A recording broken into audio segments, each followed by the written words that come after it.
Well, hello and welcome to this evening webinar. Thank you for joining us. I'm Helen Gibb, the Learning Events Manager, and Ian Appleyard, our Policy and Research Manager, will be taking us through this evening's webinar, Mind Your Language. Just some quick housekeeping before we begin, that this session is being recorded, so please do keep yourselves muted throughout the presentation and do turn your cameras off if you'd rather not be recorded. Otherwise, do feel free to ask any questions at the end of the webinar and enjoy. Ian, over to you. Okay, thanks, Helen. Okay, so we've called this Mind Your Language, and it follows on from previous webinar, which was in June on the 17th, which was titled The PSA Advertising and Us, because this is effectively why we're here. So for today, I'm going to do a bit of a recap on why we're here, why is advertising and our marketing become an issue, or what's new, if you like. So that I'll cover that in the background. It does all stem from the Professional Standards Authority. So Professional Standards Authority accredits the British Acupuncture Council, and that gives us some sort of bragging rights, if you like.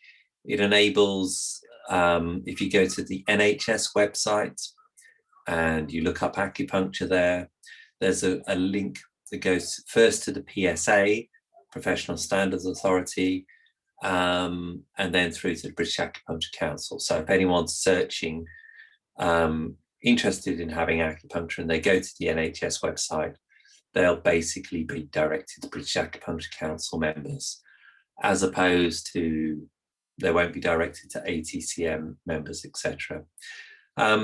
So PSA reviews the way British Acupuncture governs itself and the policies and everything that we have for members. And this year they raised an issue with regards to advertising. That's why we're here. So I'm going to go into that in a wee bit more detail about what they're asking us to do and why. And then I'm going to try and tease out what the organizations are and give you a sense of how they relate to each other, because we do get into a number of initials: PSA, ASA, CAP, CAT, blah, blah, blah. And it gets a bit confusing as about what each individual organization does and their relationship to each other. So I'll try and cover that, so we understand kind of the environment in which we're sitting in. And then I'm going to talk about how we can get the language right in terms of our marketing and our websites and things like that.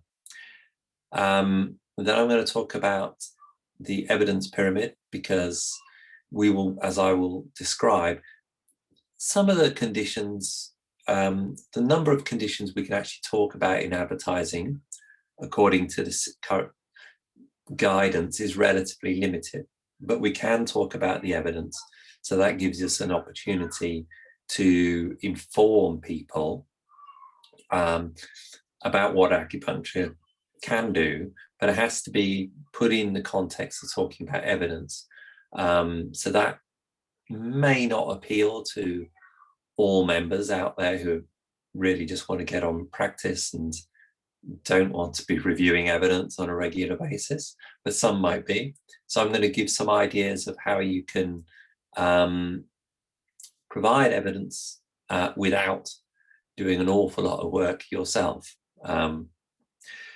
Then once you've got all your marketing in your website, we have to consider what happens if a complaint is made, because obviously that might be of a concern to you. And the good news is it's not as heavy and draconian and scary as it might sound. In fact, it's quite supportive, and I wouldn't say there's nothing to worry about, but fundamentally you get support and guidance first rather than punitive sanctions. Then what can you do? Because as I mentioned, there's relatively narrow number of conditions that we can actually advertise, and we need to do something about it. And that is partly my role as a research manager, but I hope to involve as members as possible, because more hands make light work. And then just to recap on what you need to do as such. Okay, so the background. Professional Standards Authority received a concern about the BACC members' advertising. So many of you will be aware that there are what are called skeptic organizations, and they, we assume, although we don't know for sure, that one of these skeptic organizations put in a complaint, and they sent a spreadsheet in with a number of websites and said, well, this is not right, this is not right, you shouldn't be able to do this, blah, blah, blah. All those people that involves have been contacted. And just to let you know, not all of the issues that were raised have been sort of upheld by the copy advice. I'll explain who they are later. So effectively, sometimes they've made a complaint, but the complaint hasn't been upheld. So that's in some ways quite good. And no really major breaches of the code as yet. I guess what you need to, there is no change in the guidelines that have always existed, and it is in the code of professional conduct about your advertising. So if your advertising is okay today, it'll be okay tomorrow. The sort of new element is that the Professional Standards Authority have involved themselves in BACC members' advertising as part of their regulatory role. And it's not that they shouldn't be doing that, it's just that they have something pick this up. So what were the concerns raised? I mean, one of the key ones was people were putting on their websites a sentence like this: see the BACC's fact sheets for clinical evidence that acupuncture is effective for the following conditions. And the concern is that this could mislead people, because you might have, like the fact sheet for obesity, there isn't a lot of evidence there. So someone who just reads your website, and if it says something like this, they might think, oh, there is evidence for acupuncture to help people with obesity, but it is actually quite weak. And if they don't click through, they don't learn that. So this is the issue, that they might think that everything on your website has good evidence when in reality it doesn't. Okay. The second and third PSA concerns, the general issue with language on websites, and this is the main topic of today's webinar. There's been no change in that. So in some senses, we're just recapping what the advice and information is there. But it is always good to recap and to understand where we are. So this is a webinar to do that. And we will always be encouraging to use the copy advice service. And then there was BACC advice to members, and they were concerned that this risked undermining the principle of advertising codes. If you want to know a little bit more about that, you go back to the BACC's website, look at the webinar from 17th of June, and I cover that in a wee bit more detail.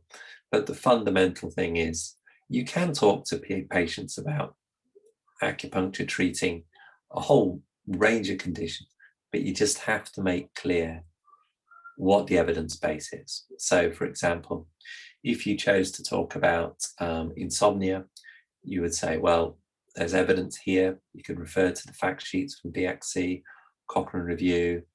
So scientifically speaking, it's as yet undecided whether acupuncture works or not.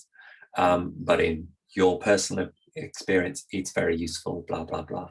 As long as the person knows that, you can talk to them about it. It's not an absolute prohibition on talking about conditions. Okay. But today we need to talk about language as it is on your marketing material. We need to respond to these conditions for in this time frame. So that's what we're doing. I just put this up again to flag up that we do need to monitor our members' websites now. That's a change. Again, don't stress about it. The monitoring process has been designed to support you, not be punitive. And we might get in touch. We will randomize the member database and then select a number of people and say, you know, we need to talk a little bit about your advertising, and you'll get information about that if you get randomized. Okay, selected by randomization. Okay, so initials galore. What are these organizations? So there's two main organizations that govern, if you like, advertising in the UK. So healthcare, you have to remember, is just one form of advertising. The Advertising Standards Authority takes up issues with regards to the computers that we're all looking at and using now. And so one of their big cases, I think, was with Apple, because Apple said, we've got the fastest computer, and somebody took issue with that. So the guidelines as such are very, very, very wide ranging. So everything from computers to acupuncture, to foods, to toys, to clothes, whatever.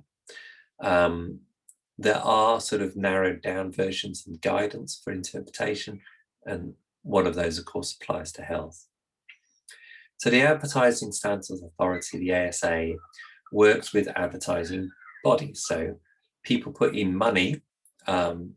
It gets its money from the adverts that we all watch or see on TV or on the street or whatever. There's a sort of effective tax. So the big players in this will be the advertising agencies, and everything is kind of geared towards them, and small professional organizations like us are sort of not the main players here at all. So there's two organizations, ASA and what's called the Committee of Advertising Practice. So from our perspective, what we need to know is the ASA are the judges. So if a complaint is made, there's this rule book, the codes. It's fundamentally, it will be the ASA that sets up a panel and decides whether or not the code has been broken. Okay, so they're the judge. And until we get to a judgment, nobody really knows for sure if codes have been broken. The Committee of Advertising Practice is its sister organization or partner organization. And what it does is actually write the code, so it sort of writes the law, if you like, produces further guidance, does education and training, and it also has a bespoke advice service, and that's called the Copy Advice Team. And that will, for most people, will be your point of contact. I put the PSA here on the right, just to kind of emphasize, it's a completely separate organization. It doesn't necessarily agree with what the ASA does. They have to work together in a variety of fields, but acupuncture, of course, is the one we're concerned with. Okay, so these are the organizations, as I say, CAP produces the codes and gives advice, etc., on it and how to interpret it. And the ASA does the actual government judgments. So the CAP, they will basically tailor their advice on the precedent, so like in English law, what's gone before. So they effectively have to look at the judgments from previous ASA rulings to do that. So it's a bit like case law. Okay. So we need to think about how to get the language right, how to make sure we're on the right side of the codes as they are at the moment. And it's about getting the language right. the key way to do this is to use the copy advice service and the support that we put up on the new website. And you can also look back because nothing has changed. Previous guidance was published by the BXC in 2011, by and large, is also applicable today. The copy advice is not going to evaluate your whole website. You have to sort of select bits of text. And then I'm going to explain these terms. Substantiated conditions and sensory effects. Those are what you can use in your advertising material. And once you've written it, send it in and they will advise whether or not you've done it right. But even what they say is not binding because it's just advice, and it's ultimately would be the ASA to make a decision if a complaint was made. Key thing to remember, they're particularly sensitive, I suppose, about using words like treat and cure, or even implied treat or cure. Okay, so I'm going to sort of take a little bit more detail now. What do we mean by conditions and sensory effects? So the CAP effectively splits up what can be said in advertising to do with health and medicine into sort of three categories. Two of the categories are condition-based, and one is not really done by the CAP themselves, but there is one category where advertising is actually prohibited by law, and that's cancer. So anything that you put in your advertising that relates to cancer will be kind of highly sensitized, and they will make sure that you're not saying that you can cure or treat cancer at all. The level of seriousness goes up 100,000-fold if you're talking about cancer, I suppose. Most conditions that we talk about come under the self-regulation thing. So they split this into two groups: conditions for which suitably qualified medical advice should be sought, and conditions which evidence could be sought by ASA CAP. Don't worry about it, because ultimately, in practical terms, there's not much difference between these two groups. And I'll explain in a second. And the third category are sensory effects. So you are allowed to talk about acupuncture giving a person a general sense of relaxation and well-being. Okay, so by and large, what we concern ourselves with is the yellow box, where, if you like, it's a grey area, what we can say or not. Okay, so even sensory effects can be a wee bit, sensitive, I suppose, if that's not doubling up. How do we talk about sensory effects? So you can say something. These are examples that the copy advice CAP have actually given. So reflexology can be used by people suffering from any medical condition. They didn't like that. So reflexology can be used by people of all ages too. So the problem there was any medical condition, and they might say that indicates that you can treat people with any medical condition. Aromatherapy can help people suffering from insomnia. They don't like that, so you have to change it to something along the lines of aromatherapy massage can aid restful sleep. Now, you might not feel there's a big difference between these two sentences, but effectively the way the copy advice, the CAP work, is sort of quite tick box mentality. So they don't like implication of treat or help plus a medical condition. So that's what they change it for, like this. So I treat people suffering from cancer and fertility problems. So their treat would raise a red flag and they wouldn't like that. But you can say some of my clients suffering from cancer, they find that it's soothing, blah, blah, blah, blah, blah. So you have to rephrase. And then I'll just let you read through the others. It is in the guidance on there. So you get the sense of even though you're talking about sensory effects, you might still need to change the way your advertising, your marketing is actually phrased. Just to go back on the cancer, so you must not make any claims to treat cancer. That's the law. And it's more serious because it's punishable by fines and even imprisonment. Although I should say, as far as I understand, you do get warnings. It's not like if you've advertised for cancer and you've made a mistake, like the previous one, sort of you treating people with cancer, they ask you to change first. And if you change and sort of are cooperative, nothing happens. It's more for persistent breaches. But you still don't want to be in a position of breaking the law effectively. So an example, you might be caught out if you said, I spent 3 years treating people with cancer at such and such a hospice, because this could be interpreted as you can treat cancer. And because the stakes are higher, like because of the legal framework, then they might say, don't do that. You also have to be careful with testimonials. Unfortunately, even if the testimonial is saying from that person's perspective, everything is absolutely true, they just don't like the implication that acupuncture can treat cancer. And it's the law as at the present time. So the main crux of the issue is conditions that are covered by self-regulation. So this is really what concerns ASA and the CAP. So in the guidance you'll find, or on the website, there's a huge list of conditions coming under both categories. Now,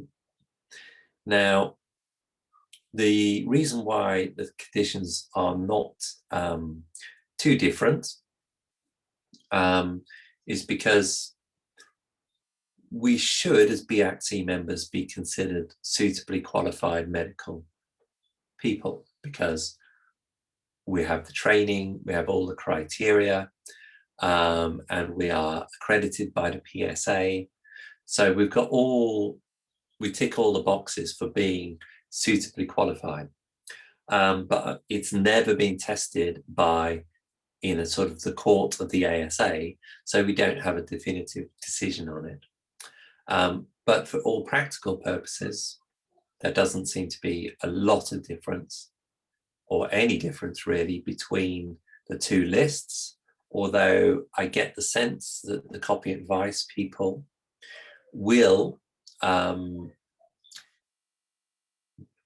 be a little bit more forceful in their advice if the condition you're talking about is on the upper condition, which you need suitably qualified medical people for. Okay, but what I've done is highlight migraine, and that's because we can advertise for migraine, which I will now explain. So as I mentioned earlier, the ASA makes the judgment. So these conditions have effectively been through the judgment, the court of the ASA, and they've given their approval for these conditions for people providing acupuncture to advertise these conditions. And obviously it's really limited, and they put on the caveats of short-term, short-term, short-term. Most, if not all, of these conditions come from a case that was brought, a complaint made to the Royal Integrative Hospital Royal Hospital of Integrative Medicine, which is in London. Used to be called the Royal Homeopathic Hospital. So a member of the public or a skeptic organisation put in a complaint, and it was taken all the way to the court. And these conditions come out. So we can use these conditions in our advert. So you can weave these conditions in to where you're giving general information to on your leafleting or on your websites. Okay, so just to recap, getting the language right. It's effectively, you go to the copy, you use the advice that we put on the website, and you can check it with the copy advice, but they're not going to look at the whole website. So you create your text using the substantiated conditions and language of sensory effects. Copy advice, whatever they say to you, is not absolutely binding, but it will make a difference if a complaint is made that you've been through the process. So there is kind of a little bit of wiggle room, but not an awful lot, if you see what I mean. And when you're writing the text, generally you want to be avoiding cure for sure, and treat in most circumstances, but you can use treat. You might have to test it with them, but treat can possibly be used with the substantiated conditions. Okay, so hopefully getting clear. What can we do, because we've got this very limited little box of conditions that we're allowed to mention, and obviously we know people are out there who are not part of the BACC and are not sort of under this regulation from the PSA, who are just going to go out and advertise what they want to advertise and don't seem to be constrained by anything. Sort of the way we're recommending that members go about it is to have separated out bits on your advertising that's very clearly evidence-based. So as long as you're sort of presenting the evidence, and a member of the public should be able to understand that you're not making a statement that it's definitive that acupuncture works for insomnia, etc. But there's sort of positive evidence, but it's not very good evidence, as in the sense that there are not many clinical trials, or the clinical trials are quite small, etc. As long as you frame it within the evidence pyramid, then that should be fine. Now, we understand that many members don't really want to be spending their time constantly up, because the thing is, with evidence, it needs to be updated, etc.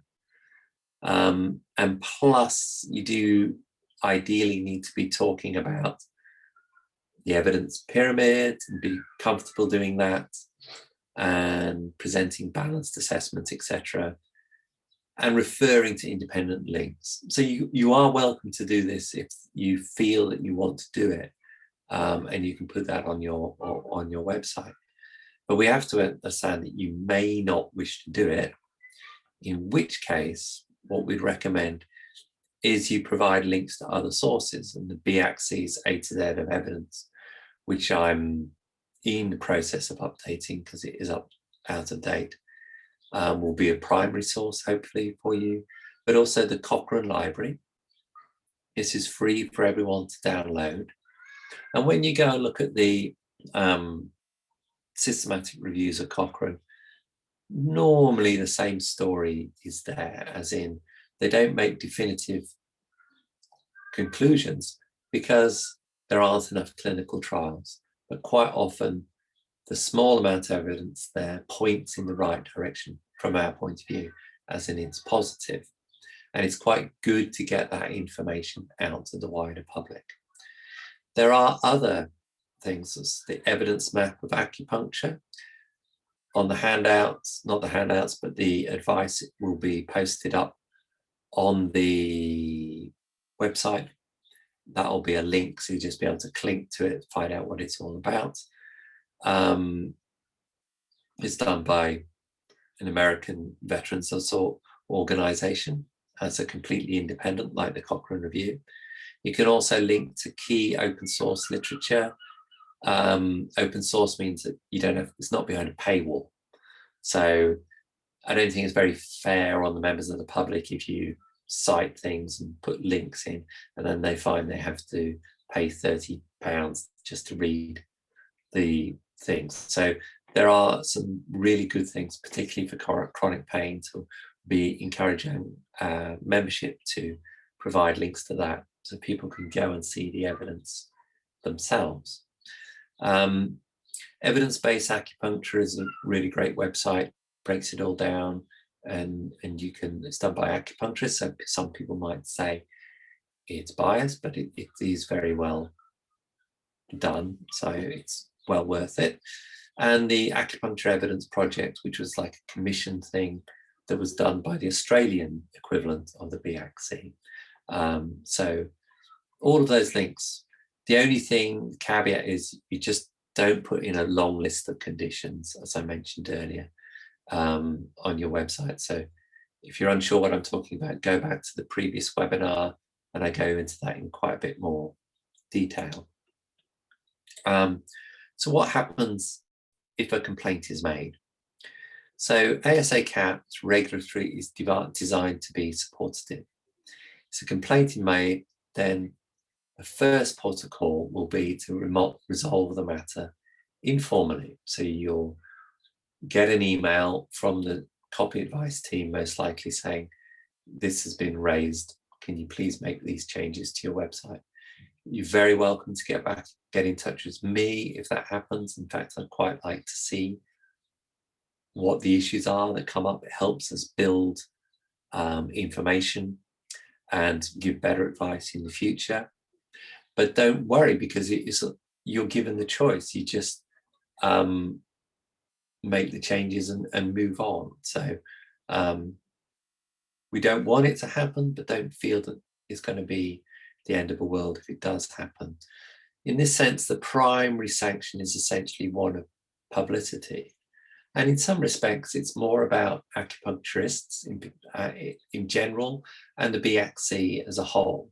What we're trying to avoid happening is the skeptics to be able to say acupuncturists are always breaking the advertising guidelines. And that will imply that there isn't good evidence and acupuncturists are effectively making up stories about what acupuncture can do, which would be a shame, because I think the evidence is good now and we need to utilize it better than we have done historically. So it's one of my key objectives in my role and to help the membership do, because effectively we will be smeared by innuendos, just like you were caught breaking advertising regulations X number of times. That's because the BACC is not a professional organization. So it's really, from that perspective, I think it's important that we try and work with the ASA and to get things changed so we can advertise more. But that's about presenting evidence. I will discuss that shortly. If you persist, there are other sanctions. They can restrict your ability to advertise. There might not be a huge impact on you. As I say, it's mostly designed for advertising agencies and things like that.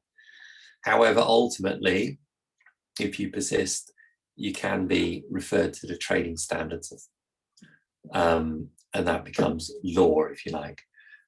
You'd probably have to be very obstinate to get to that stage. So what we need to do is really just not worry about it too much, but improve our marketing. And if we get over the line, then we just make some changes when necessary.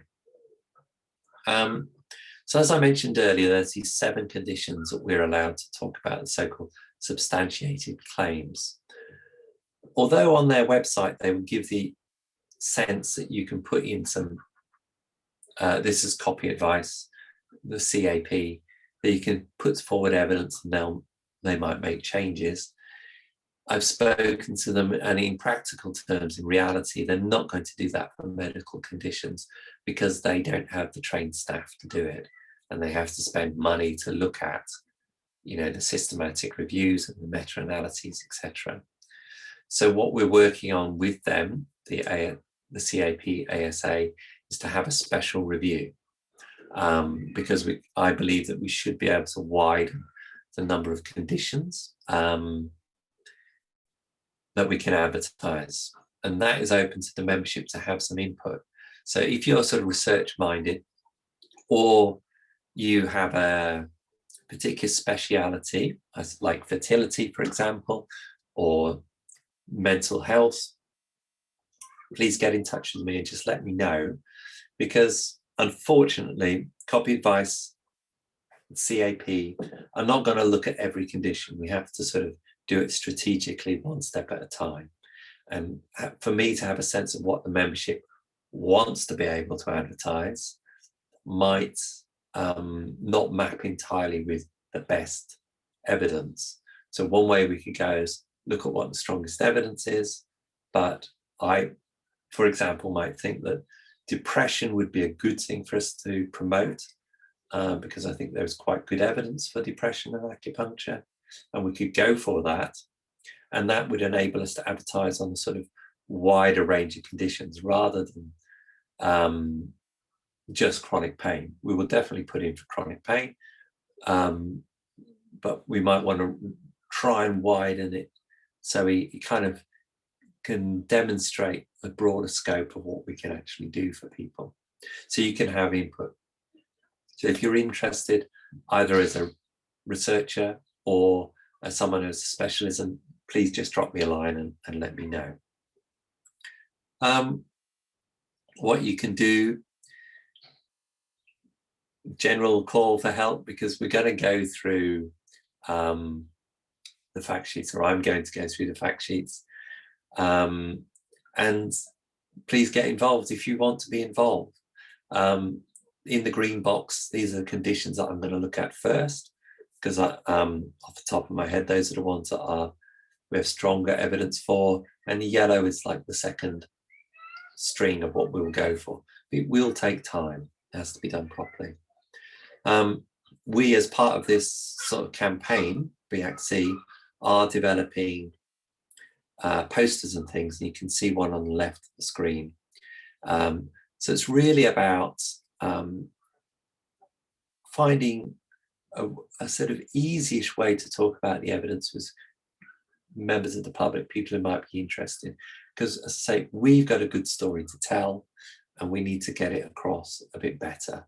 The advertising guidelines can be quite restrictive, but if we talk about evidence more, we can say more, rather than simply saying acupuncture can treat knee pain. There is evidence here for, what happened to 3,000 people when they were treated with acupuncture in Germany, who all had knee pain, and this was the result. So that will be better, I think, in the long run for promoting what we can do. So what do you need to do? We're just asking people to go onto the BACC website, look at the advice that we're putting up there, check your advertising. If in doubt, you can contact the Copy Advice service. They give free bespoke advice. Can't do your entire website, just do where you're talking about conditions and the benefit of acupuncture. If you've got a list of conditions on your website linking to the BACC's website, I think you can no longer use the hyperlinks, but what we ask you to do is link to what you'll find is the landing page, the first page, and just put a sentence along. If you would like to see the A to Z of evidence for acupuncture, click here, something like that. And basically protect yourself from hassle of complaints and things, and by that help the BACC, help acupuncture. Don't allow us to be portrayed as people who sort of make claims that are not evidence-based and sort of create a general atmosphere that acupuncturists are not professional, really.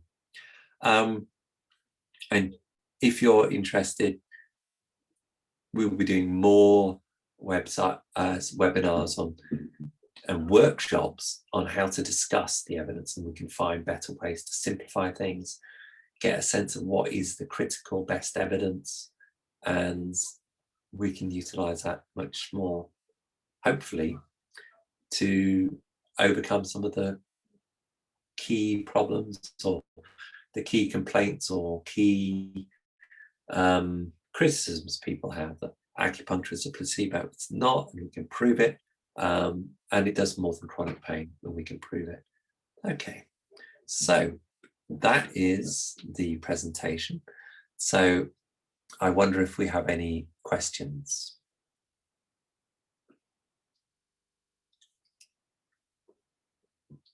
Hello?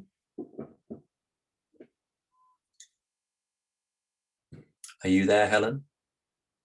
Yes, I'm here. Okay, so I think if anyone's got a question, can you put your virtual hand up, if you like, and bear in mind that if you do, other questions come in by any chance? I'm just checking. You also welcome if you want to turn your mic on and ask a question. Feel free.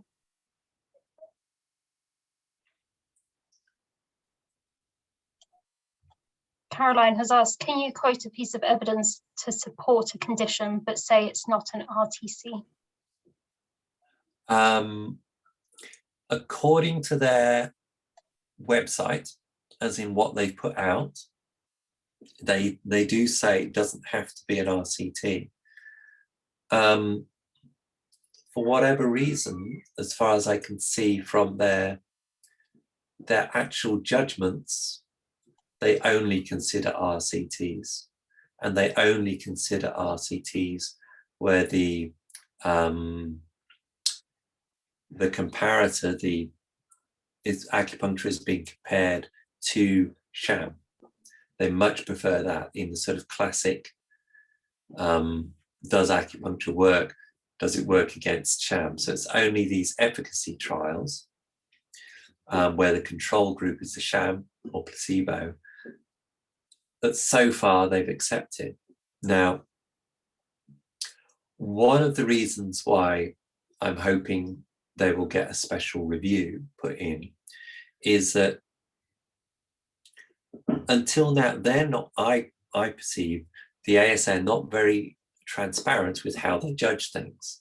I asked them for evidence that for osteopathy, because they put out a press release regarding osteopathy, and they wouldn't actually give it to me, which is not really good scientific process. I mean, not even the citations. They don't have to give me the actual papers. I can go off and get that myself. And they're not very clear about whether they only consider efficacy.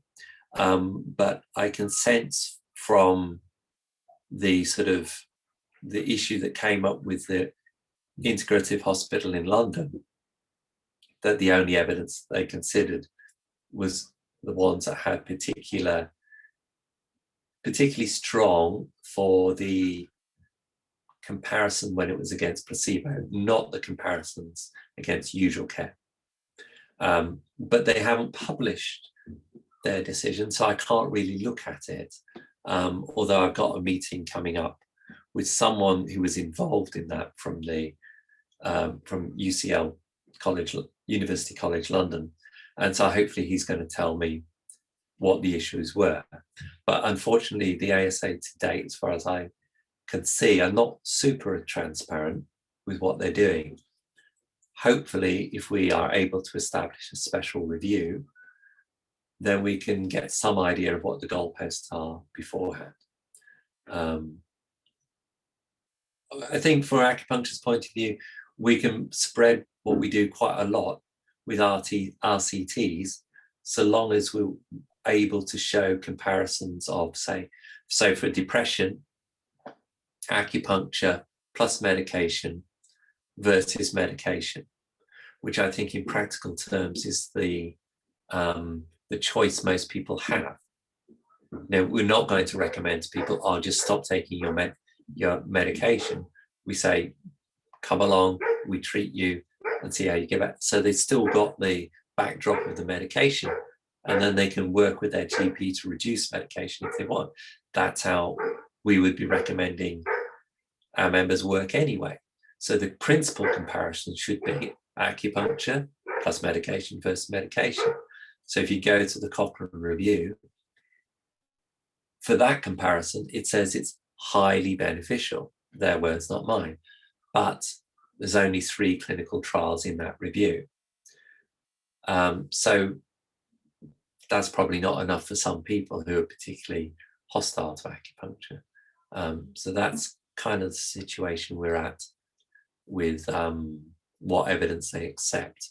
They don't really paint it in, it's not written down as clearly as I would like. So see if I can, right. See them if you click on the chat.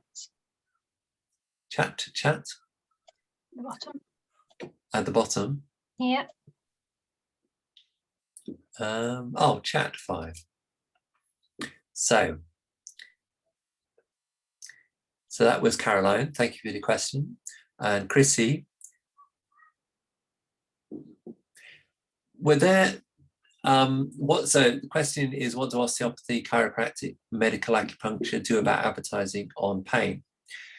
Strictly speaking, you can see what they are allowed to advertise through the same documentations that we've got out there. They are also limited.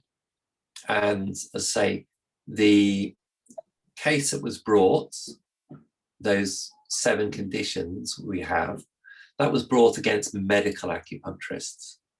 So it was effectively brought against the British Medical Acupuncture Society, because the majority of the people working in the Royal Integrative Hospital belong to that organisation. So they are limited, although from a press release that they put out, as I mentioned during the talk, with regards to osteopathy, or perhaps it was chiropractic, they do say there was evidence, blah, blah, blah. And that's what they wouldn't give to me, because I'm not aware of that evidence. And I have asked a colleague whose research is more in that area, and they weren't aware of the evidence either. So that this is a problem that we as need to try and overcome. But we need to do that as a collective organisation, and don't sort of blot our copybook, as it were, by breaking the regulations willy-nilly. We need to say, well, we're being good citizens, but we need cooperation, and what you're doing doesn't seem right for X, Y, and Z. So what's the thoughts on infographics, as these are quite useful to the public? Yeah, infographics still come under their guidance, so you can send them infographics and to the copy advice team, and they can make comment on it. So obviously it depends on the infographic. What I hope is that our posters will do that. They will be research based. So if people take issue with them, we'll find out. But I think for the infographics, if they're research based, then it should be okay. My daughter is trying to break in again. If I wrote a blog about menopause, yeah, could I refer to, excuse me, getting dry.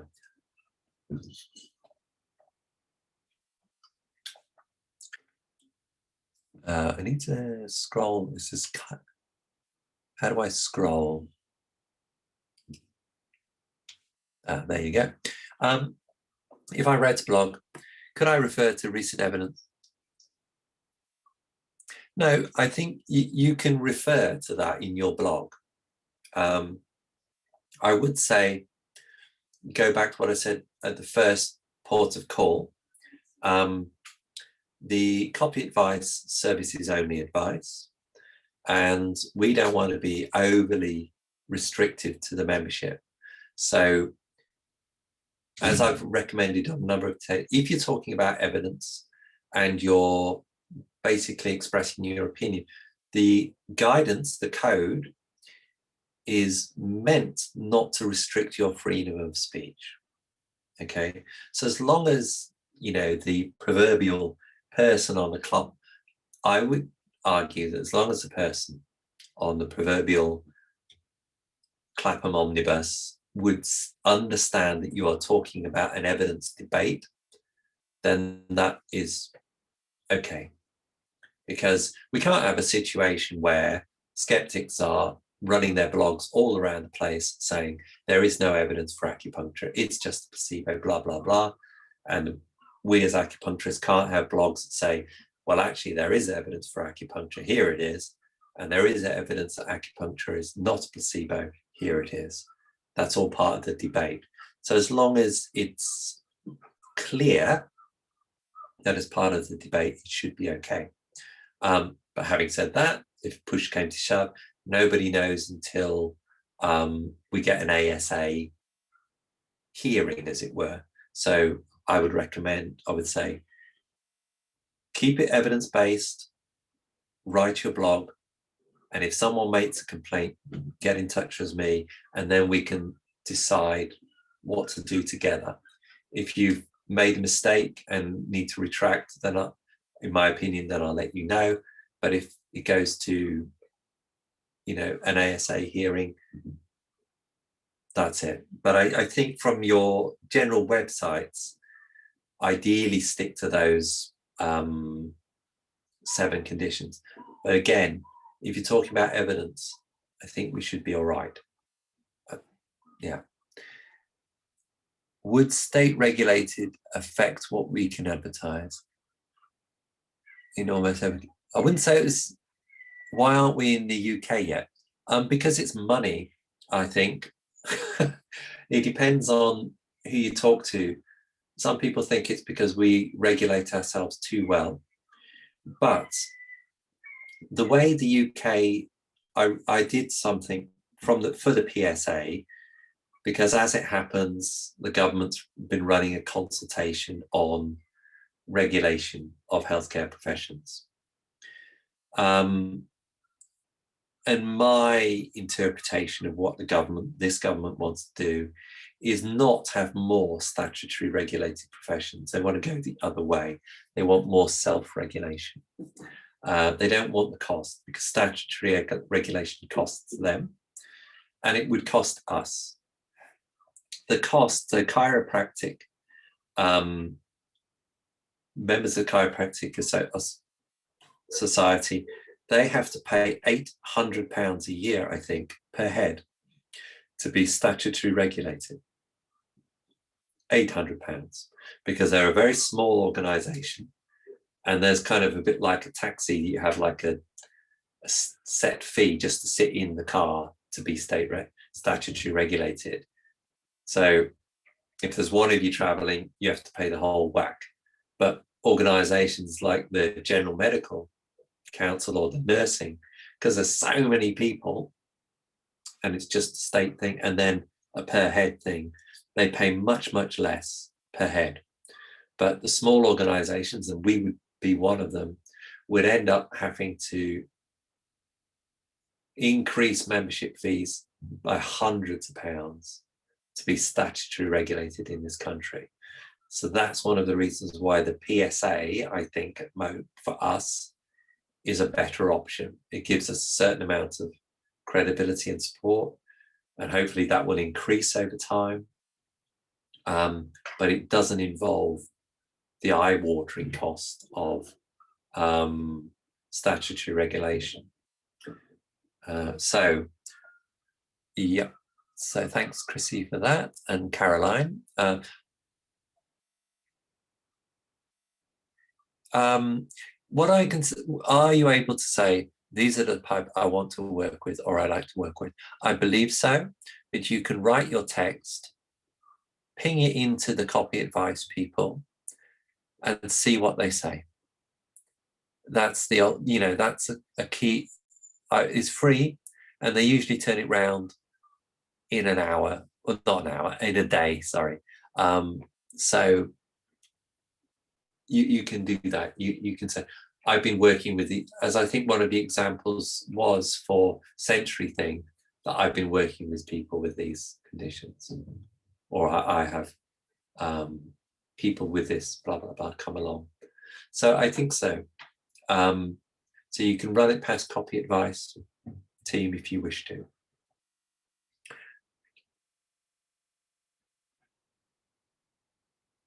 Would it be, well, sorry, I'm reading and not speaking. Would it be an idea to state on your website, for example, that we are being careful to abide by ASA regulations. Yeah, you could do if you wanted. I guess you just have to make an adjustment about how that's going to look to potential patients, really, and just run it past them. I mean, if you're saying something that's truthful, but I think it might come across as being a little bit bitter, which might be the case, but that's why I say it's better. My advice is always to push it towards, okay, let's talk about the evidence base. Here's the evidence-based pyramid. This basically means how confident people are in the results. Got to get rid of this idea that the skeptics are able to put out there in the public domain, is that they can say a statement that there is no evidence that acupuncture is effective for period pain, whatever. They say that. What they mean is people have not really done sufficient clinical trials. But for many people, they hear the sentence and they will assume that acupuncture doesn't work. But that's not what the evidence says, and that's not what the Cochrane reviews say. And we need, as an organization, I think, to counteract these kind of bullet point slogans, which effectively the skeptics have, is to make people think that acupuncture doesn't work, when the reality is no organization has really dug deep enough into the pockets to run the large-scale clinical trial that you would need to produce the evidence, because these things cost millions of pounds to do. So it just hasn't been done yet. So long as we are clear and get the message across, because as a general into the zeitgeist, I think we have to counteract this acupuncture is a placebo and there is no evidence, this kind of trick of words. So I think it's better that we focus our minds to do that and talk about the evidence and highlight again and again, absence, the phrase, if you know what it is absence of evidence does not mean evidence of absence. Get that into the psyche of the population and not allow people just to get away with saying there is no evidence, blah, blah, blah. And in reality, that means no clinical trials, not that people have done the clinical trial and found that it didn't work. So that's kind of a general message, which I think we should collectively work to get across everyone's website, sort of shouting in the same direction. Okay, yes, we'll get the posters to you as soon as we can. Thank you. If we can express our opinion, how does that tie in with testimonies that are expressing a person's view that acupuncture helped them? Yeah, I know it's a real challenge, but the testimony advice, they will generally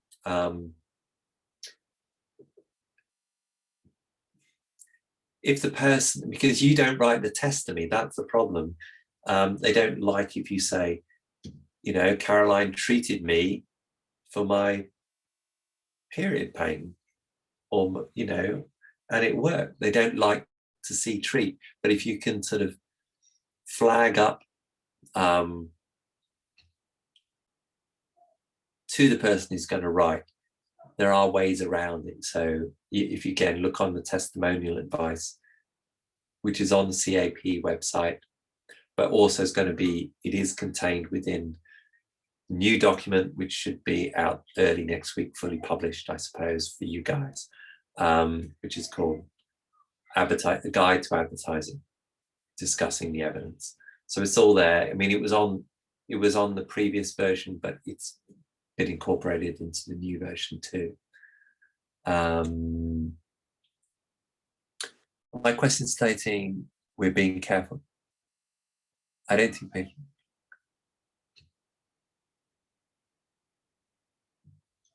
Yeah, I'm sorry, I'm again reading rather than reading aloud. So there are more people on social media claiming to heal, treat, etc., and we can't simply compete with that.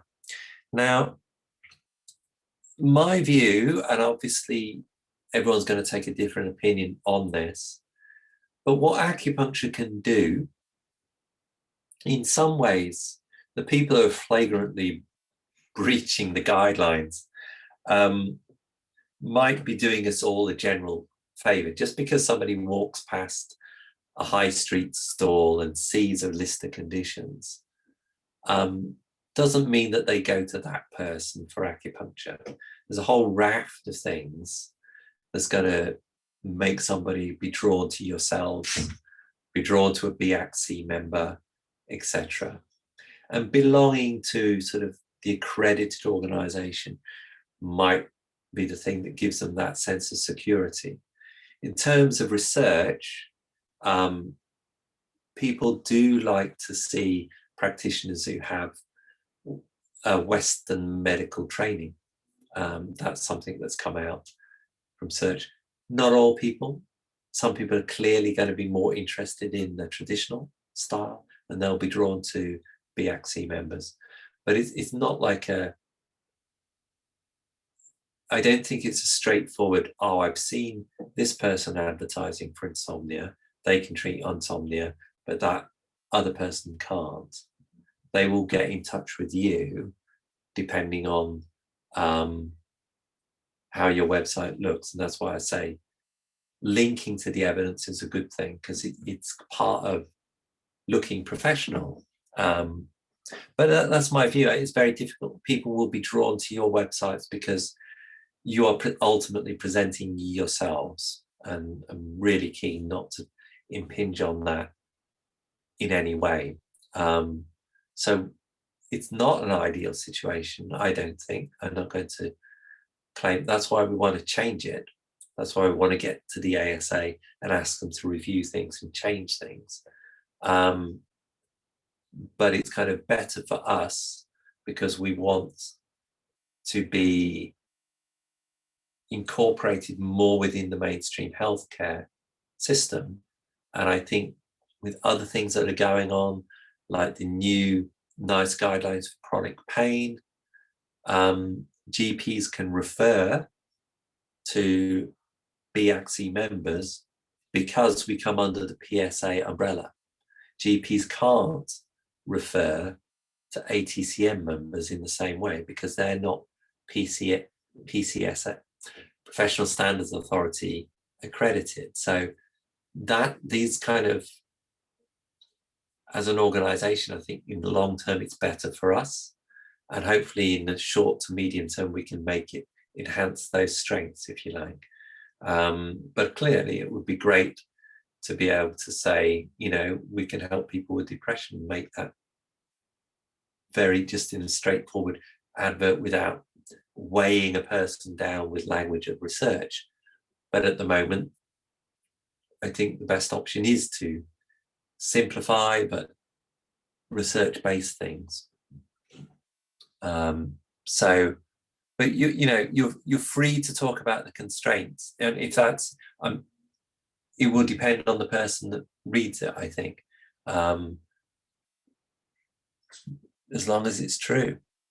That's, truthful statements are acceptable in most cases, apart from the House of Commons. What's the first time I've heard the cost? That's the first time costs being discussed. I think it's worth discussing with all the members. Okay. Yeah, I mean, Nicola, that's true. I didn't know until I got involved in this, and I was looking on the PSA, the Professional Standards Authority. They not only accredit the self-regulating bodies like the BACC, but they also sit above the statutory regulated bodies. So they do reports into the GMC, the Nursing Midwifery Council, etc. And so they publish it all. So I was looking at the report for the osteopathy and chiropractic, and it was a little bit hair-raising to see how much it cost. So yeah.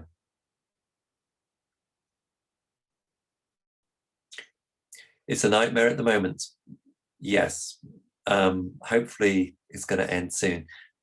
Friends of Science, yeah, and Aku and Ernst. And one of the things I'd just like to highlight, and why I think we need to have a sense of our collective work, is that the groups in Australia are linked to the groups like the Good Thinking Society here. I don't think in reality there's that many people, and they have equivalent blogs and groups in America. And one thing I noticed quite recently is just how interconnected they are. They're using each other's ideas, each other things. So they are working globally, and they are using the internet to a great advantage. But what I'm hoping as we progress through this is that we will find the ability within our network of our members' website, the BAXI's website, to start driving home simple messages. Because I think the skeptics rely on quite simple messages. Acupuncture is placebo. Acupuncture, there's no evidence. These kind of very straightforward things again and again. And they don't tend to go into the detail that much. And the people who blog on these things don't tend to write in peer-reviewed journals very much, apart from Edzard Ernst, of course, with his innumerable systematic reviews. But a lot of them don't actually put their ideas up for criticism by the professionals, if you see what I mean. They might sort of mutter darkly that there's something to do, the statistics, blah, blah, blah. But they don't put that in the professional journal and let the statisticians see what they're saying, if you see what I mean. So there is sort of a battle that's done online and in the media, if you like, rather than what's going on in the peer-reviewed journals, which in my view tends to be a bit more positive towards acupuncture than the media world, if you see what I mean. And what we need to do is drag that evidence out from the Cochrane reviews and things and make much better use of it and not be scared of it as much, and realize once we get this absence of evidence, not evidence of absence kind of, or a simpler slogan out there, then people can go away and look at this Cochrane review, which is independent of acupuncturists, world famous, highly prestigious organization, saying, well, if you're just going to have acupuncture alongside your medication, the evidence, as far as we know, says acupuncture is highly beneficial. I mean, if I was in that position, I would probably give it a shot. And that's ultimately what we want people to say, because we know as practitioners that you can't guarantee people anything until you get involved, start treating them and see how it goes for them, because they are an individual. They're not a statistic. They're not like a mean summation of 200 people's, depressive mood or pain threshold, etc. They're an individual and they're going to respond in their individual way.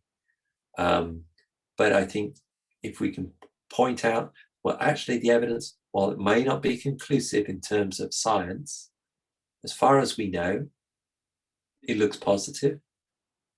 As long as you understand, we're not giving guarantees, it looks positive. What do you think? Give it a try and work like that. And utilize it more, because allowing people just to say there is no evidence again and again and again, when we can take the opportunity to cite things, understand, I hope everyone will understand that this big systematic review by Vickers et al. 2018 is the go-to thing. It's a big club to beat people with, 20,000 people. And that's what the posters are based on. So we need to be using that more, because not enough people know about it. And it's not, I can't do it alone. I can talk to as many people, but this is about lots of interactions, you talking to people on a one-to-one basis, your talks with the Women's Institute or the local rugby club, wherever you end up discussing getting the message out again and again, local media, etc., etc. It's a collective effort that we have to do. To include the word temporary relief for knee pain. Yeah, okay, absolutely. Certainly, if that happens, yeah. I think in the future, if that comes back, you get asked, if you have the evidence to hand, and there is sort of evidence for chronic pain, and knee pain being one of those chronic pains, that it is long-term. The systematic review I just mentioned shows that the benefits hold for a year at least. That's as far as they measured. They didn't really measure for 2. So if something like this happens, you can get in touch with me, and I will try and get the sort of evidence to turn around as quickly as possible. However, I should say I'm going to be reviewing the fact sheets, and it's kind of will be done with this in mind. So you as practitioners, if you get this complaint, so you can fling it back to them straight away and say, well, actually the evidence is for up to a year, and short term, most people I would say, if you put on short term, that's actually misleading the public about the evidence. And this is what I'm going to say to the ASA if they listen. And that's what I have said to the PSA, and that I believe that they agree with me. It is actually misleading people. If the evidence from a big systematic review, the best quality that we've got available, shows that benefit lasts for a year, if you put in knee pain treats only short-term benefit, that's misleading people.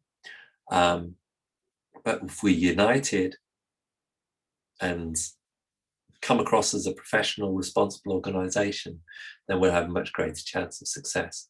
But in the future, if this happens, hopefully I'll be able to respond and help you get out the key evidence, and you can ping it back to them and say, well, there is the evidence, and see what they say. They might turn around and go, oh yeah, you were right, sorry. And that would be brilliant, because then we can change things for everybody.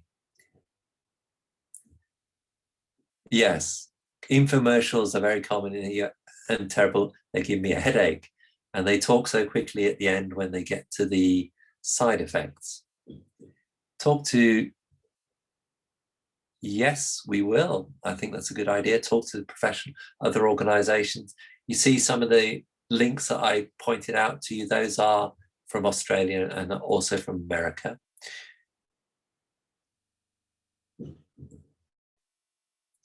Can we quote training courses?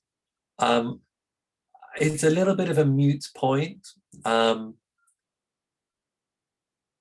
I think you can. And then if that's what it is, if that's what you did, and that's what it says on your certificate, they might pull you up on that. But I wouldn't want, as I say, we don't want to be over restricting on ourselves. If people complain about it, they complain about it, and we can make an adjustment.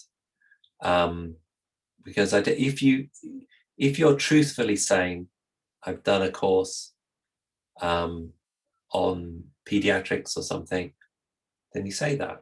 That's true. If in the future we find CAP do take big issues with this, then we'll have to work with them to find a way around it.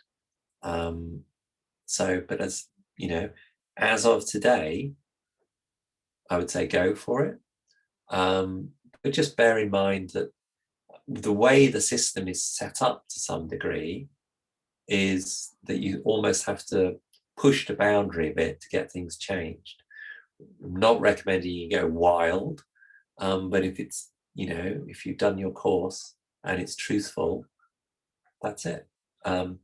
Somebody might put in a complaint, and then we'll deal with it. And then you have the choice to withdraw or not. But I don't want us to be kind of too self-censoring, basically. As I understand the regulations, you can do that. But even copy advice people say, as we understand it, you can can't do it. It's not until it gets tested in the ASA. So it doesn't seem to be a huge breach of the code. So in that sense, it's okay. If you go around making radical claims about certain conditions, I will say, no, you should change it. We don't want to, we've got to get the balance right, really. Okay. Okay, so that is encouraging, yeah. I mean, certainly, I would say the evidence is strong for chronic pain, and I'm not going to be hassling, because I say we'll have to randomly select people. So as a bridge will come as we move forward, but hopefully the CAP people will respond to my request and we can get things moving quickly to get this officially lifted, if you like.